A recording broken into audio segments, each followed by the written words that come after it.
이른바 산업부 블랙리스트 의혹의 핵심인 백운규 전 산업통상자원부 장관의 구속영장이 기각됐습니다. 법원은 범죄 혐의가 대체적으로 소명된다면서도 도망을 가거나 증거를 인멸할 우려는 없다고 판단했습니다. 손구민 기자입니다. 다소 지친 모습의 백운규 전 산업통상자원부 장관이 서울 동부구치소를 빠져나옵니다. 현명한 판결을 해주신 최 선장님께 감사합니다. 서울 동부지법은 백운규 전 산업부 장관의 구속영장을 기각했습니다. 법원은 검찰의 수사가 백 전 장관의 범죄 혐의를 대체적으로 소명했다면서도 일부 혐의에 대해선 다툼의 소지가 있어 영장을 기각했다고 설명했습니다. 또 백 전 장관이 증거를 인멸할 우려가 없다는 점과 월성원전 조기 폐쇄 의혹과 관련해 이미 재판을 받고 있는 만큼 도주할 우려도 없다고 판단했습니다. 백 전 장관은 문재인 정부 초기 산업부 산하 13개 기관장들에게 사직을 강요한 혐의를 받고 있습니다. 또 지역난방공사 사장에 임명된 한명숙 전 총리의 측근인 황창화 씨에게 미리 면접 질문을 전달한 혐의도 받고 있습니다.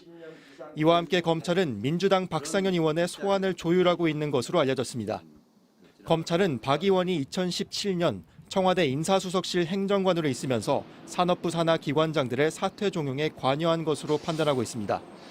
검찰은 이번 사건이 지난 1월 유죄가 확정된 환경부 블랙리스트 사건과 구조가 같다고 보고 있습니다. 2019년 당시 김은경 환경부 장관에 대한 구속영장이 기각돼 수사는 청와대 비서관 선에서 멈췄습니다. 이번에도 백 전 장관의 영장이 기각되면서 청와대 윗선으로 향하던 검찰 수사가 한 차례 숨고르기에 들어가게 됐다는 분석이 나옵니다. MBC 뉴스 송구민입니다. 전 정권이 임명했고 아직 임기가 남은 장관급 인사들에 대해서도 여권의 퇴진 압박이 가해지는 모양새입니다. 한상혁 방송통신위원장과 전현희 권익위원장이 새 정부 국무회의에서 배제됐고 특히 전현희 권익위원장은 사퇴하란 연락을 받았다는 주장도 나왔습니다. 이정은 기자입니다. 내년 6월 말까지 임기인 전현희 국민권익위원장, 내년 7월까지 임기인 한상혁 방송통신위원장. 어제 국무회의가 열렸는데 참석하지 못했습니다.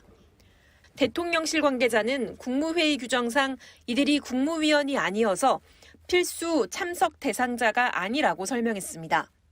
하지만 위원회가 출범한 2008년부터 14년 동안 위원장들은 국무회의에 참석해왔습니다.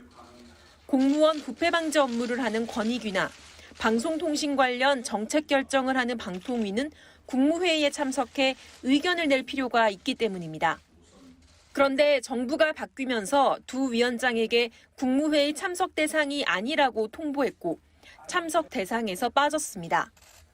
이를 두고 전 정부에서 임명된 위원장들에게 새 정부가 물러나라는 신호를 주는 것이라는 해석이 나왔습니다. 이른바 윤핵관으로 불리는 권성동 국민의힘 원내대표는 새 정부에서 여전히 버티고 있는 것은 모렴치하다. 전 정부에서 임명된 공공기관장들이 자진해서 물러나는 것이 관례상 맞다고 말하기도 했습니다. 이와 관련해 국민의힘 미디어특별위원회는 한상혁 위원장과 형제들이 2년 전 작고한 아버지로부터 물려받은 땅에 2층짜리 농막을 세워 농지법 위반 소지가 있다며 처벌이 이뤄져야 한다는 성명을 냈습니다. 우상호 더불어민주당 비상대책위원장은 전현희 위원장에 대해 현 정부 인사에 사퇴 압박이 있었다고 주장했습니다. 전현희 권익위원장에게 물러가 달라는 연락이 왔답니다. 누군지도 제가 알고 있습니다. 그분 수사하실 건가요? 새 정부와의 불편한 동거에도 불구하고 두 위원장은 임기를 채우겠다는 의지를 분명히 하는 것으로 전해졌습니다. 전 정부 인사들에 대한 검찰 수사와 함께 임기가 보장된 위원회의 위원장들에 대한 사퇴 압박도 본격화되는 분위기입니다. MBC 뉴스 이정은입니다. 더불어민주당 박상혁 의원이 문재인 정부 시절 산업통상자원부 블랙리스트 의혹과 관련해서 검찰 수사 선상에 오른 것으로 알려졌습니다. 검찰은 문재인 정부 초기에 청와대 인사수석실 행정관을 지냈던 박 의원이 당시 산업부 관계자들과 접촉하면서 산하 기관장들의 사퇴 종용 과정에 개입한 정황을 포착한 것으로 전해졌습니다. 앞서 산업부 산하 기관장들을 압박해서 사표를 받아낸 혐의로 구속영장이 청구된 백운규 전 산업부 장관의 구속 여부는 내일 법원의 실질 심사를 거쳐서 결정될 예정입니다. 검찰이 문재인 정부 당시 기관장 사퇴 압박 의혹과 관련해 백운규 전 산업부 장관에 대해 구속영장을 청구했습니다.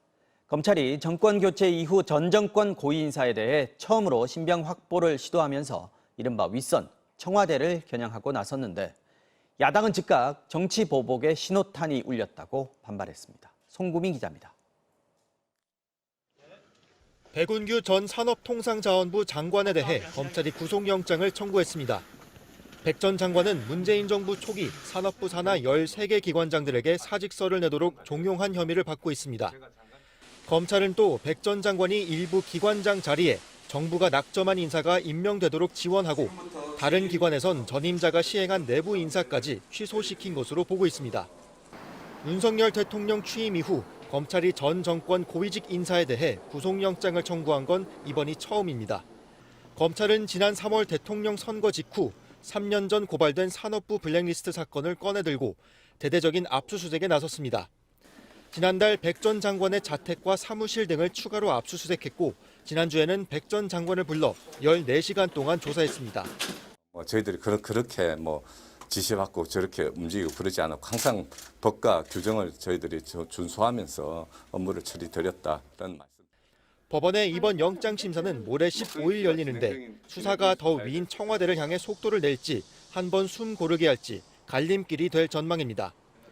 오는 9월 수사권이 대폭 축소되는 검찰로선 영장 발부 여부와 상관없이 성과를 내기 위해 수사에 더 속도를 낼 거란 전망도 나옵니다. 더불어민주당은 문재인 정부를 향한 정치보복 신호탄이라며 윤석열 대통령은 국민이 지켜보고 있다는 점을 명심하라고 논평했습니다. MBC 뉴스 손구민입니다.